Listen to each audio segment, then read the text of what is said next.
Hello guys, welcome back to my new blog.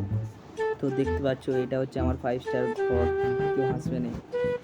আর এটা হচ্ছে আমার 5 স্টার রুম, তোমরা দেখতেই পাচ্ছ। তো গাইস, আমরা লিফটের সিঁড়িতে হাঁটতে হাঁটতে পৌঁছে যাব এক্ষুনি 5 তলার মাথায়। अबे साले লিফটে হাঁটতে খুবই কষ্ট হচ্ছে। তো গাইস, ফাইনালি আমরা চলে এসেছি আমাদের 5 তলা হোটেলে। আর এটাই দেখতে পাচ্ছ সূর্যমুখী ফুল, সূর্যমুখী ফুলের গাছ। আর এক্ষুনি তোমাকে দেখাবো বুর্জ খলিফার ভিউ। তো গাইস, দেখতে পাচ্ছ এইটা হচ্ছে কিরে, আর এটা হচ্ছে বুর্জ খলিফার পাশের ভিউ। গাইস, সাবস্ক্রাইব করো, কি করছো, জলদি করো। और मिनरल अभी वाटर मैं गाली नहीं दे सकता। नहीं गाली नहीं देना फैमिली फैमिली देखती है, वरना मैं ऐसे ऐसे गाली दूं।